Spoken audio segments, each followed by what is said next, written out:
வணக்கம் फ्रेंड्स இன்னைக்கு உங்களுக்கு நான் புடி கொழுக்கட்டை செஞ்சு காமிக்க போறேன்.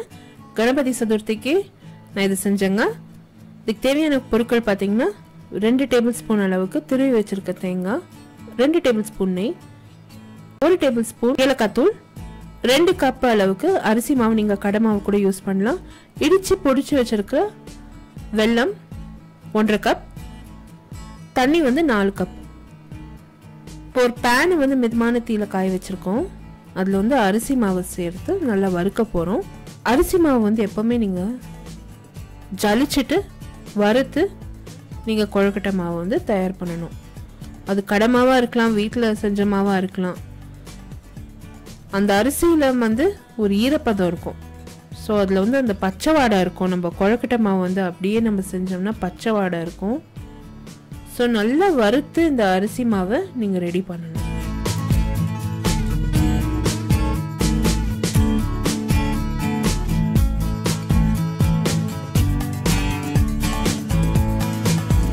நான் சில வீடியோஸில் கொழுக்கட்டை மாவு செய்கிறது நான் காமிச்சிருக்கேன். ஸோ அந்த கொழுக்கட்டை மாவு கூட நீங்கள் ஈஸி மெத்தட் கொழுக்கட்டை மாவு கூட நீங்கள் செய்யலாம். அம்மா அப்பப்போ செக் பண்ணுறாங்க. அந்த கோலம் போடுற பதத்துக்கு இருக்க அரிசி மாவு நம்ம அப்பப்போ செக் பண்ணிட்டு இருக்காங்க. இந்த அரிசி மாவு நல்லா கரகரப்பாக இருக்கணும். ஒரு 2 நிமிஷத்தில் இந்த அரிசி மாவு நல்லா ஃப்ரை ஆகிடும்.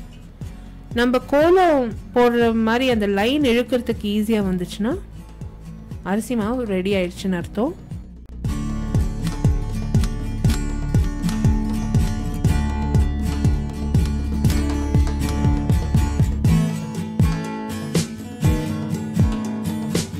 நம்ம நல்லா ஃப்ரை பண்ணிட்டே இருந்தோம். ஒரு லைன் இழுத்து பார்த்தோம், கோலம் லைன் இழுத்து பார்த்தோம். கிச்சன் டேபிள்லேயே நல்லா அந்த லைன் போட வந்தது. அரிசி மாவு ரெடி ஆயிடுச்சு. எடுத்து ஒரு பிளேட்டில் மாற்றி வச்சுருக்கோம். இப்போ நம்ம வெள்ளத்தாலேருந்து கரைக்க போகிறோம். 2 கப்பு அரிசி மாவுக்கு 1.5 கப்பு வெல்லம். நீங்கள் எந்த டம்ளர் கப்பில் எதில் அளந்தீங்களோ அதே டம்ளர் யூஸ் பண்ணணும். நீங்கள் எந்த டம்ளரில் அரிசி மாவு அளந்தீங்களோ அதே டம்ளரில் நீங்கள் வெல்லம் அளக்கணும். 1.5 கப்பு வெல்லம் அளந்து ஒரு கனமான சட்டியில் சேர்த்துருக்கோம். இப்போ அதே கப்பில் 4 டம்ளர் தண்ணி அளந்து 4 கப்பு அந்த வெல்லத்தில் சேர்க்கணும்.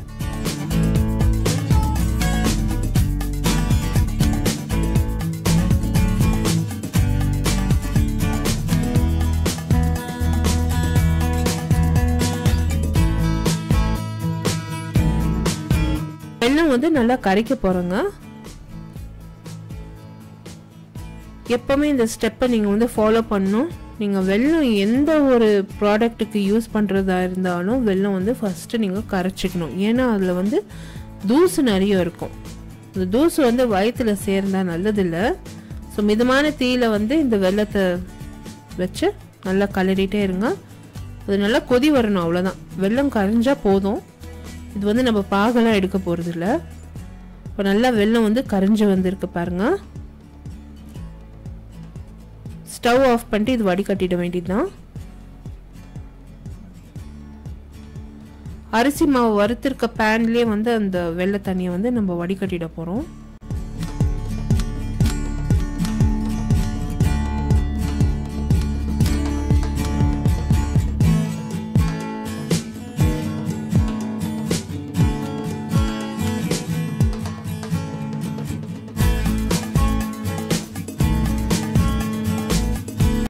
அந்த பேன் மிதமான தீயில வச்சிருக்கோங்க. இப்போ இந்த வெள்ளை தண்ணியில நெய், ஏலக்காய் தூள், ஒரு சிட்டிகை உப்பு, தேங்காய், திருவி வச்சிருக்க தேங்காய் சேர்க்க போறோம்.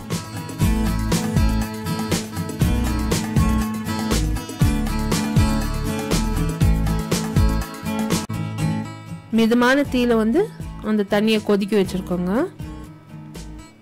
இப்போ நீங்க அரிசி மாவு சேர்த்து கிளறணும். ரெசிபி இன் டீடைல் என்னோட பிளாக்ல இருக்கு. Blog link about bar below this video post பண்றேன். அப்படி இல்லைன்னா ஐ கார்டு அபவ் திஸ் வீடியோ நீங்க கிளிக் பண்ணலாம். ஃபார் ரெகுலர் அப்டேட்ஸ் என்னோட ஃபேஸ்புக்ல லைக் பண்ணி ஃபாலோ பண்ணுங்க. The same recipe is also posted in YouTube English. YouTube English ஓட லிங்க் கூட about bar below this video post பண்றேன். அப்படி இல்லைன்னா ஐ கார்டு அபவ் திஸ் வீடியோ நீங்க கிளிக் பண்ணலாம். இப்போ அந்த வெள்ளை தண்ணி லைட்டாக கொதிச்சுட்டு வந்ததுங்க. அதில் நம்ம அரிசி மாவு சேர்த்து நல்லா கிளறுறோம். நீங்கள் உடன் ஸ்பூனால் நீங்கள் கலரலாம். அம்மா வந்து ட்ரெடிஷ்னல் மெத்தடாகவே பண்ணணும்னு சொல்லிவிட்டு அந்த மத்துக்கட்டை வச்சு அவங்க நல்லா கிளறி விட்டாங்க. பட் நீங்கள் வந்து உடன் ஸ்பூன் யூஸ் பண்ணலாம், இல்லை ரெகுலர் ஸ்பூனை கூட நீங்கள் வச்சு நீங்கள் நல்லா அது கிளறி விடலாம்.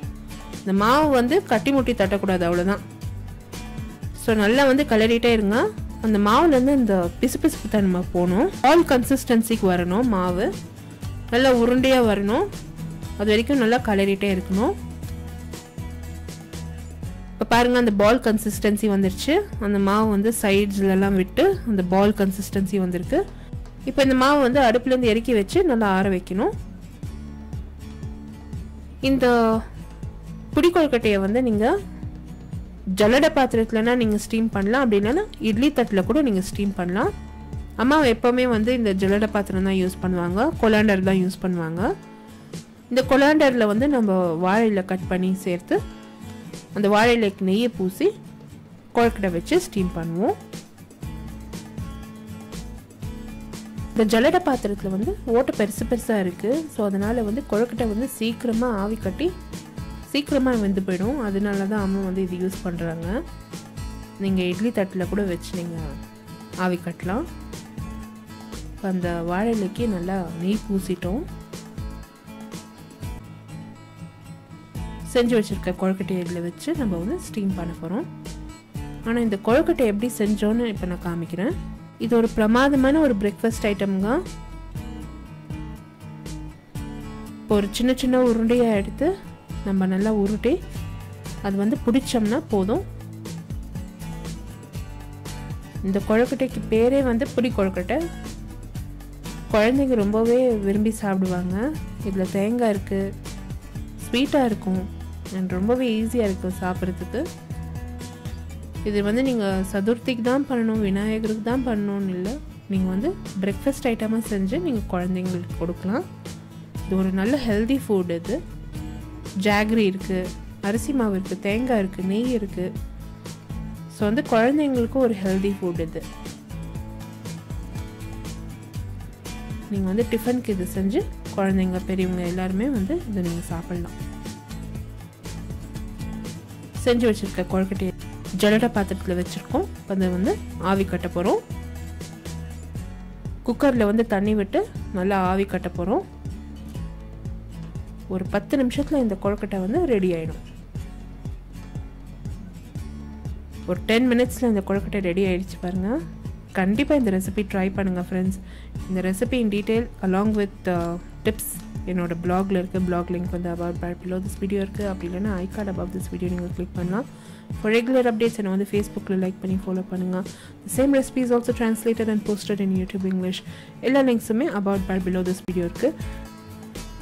புளியாருக்கு நெய்வேத்தியமாக வச்சு உங்கள் ஃபேமிலியோடலாம் இது பரிமாறி என்ஜாய் பண்ணுங்கள். உங்களோட காமெண்ட்ஸ் எனக்கு போஸ்ட் பண்ணுங்கள். இந்த வீடியோ ரெசிபி உங்களுக்கு பிடிச்சிருந்தாக்க எனக்கு ஒரு தம்ஸ் அப் கொடுத்து சப்ஸ்கிரைப் பண்ணுங்கள். அடுத்த புதிய ரெசிபியோட உங்களை திருப்பியும் சந்திக்கும் வரை this is Vidya Lakshmi. Thank you so much for வாட்சிங். பை.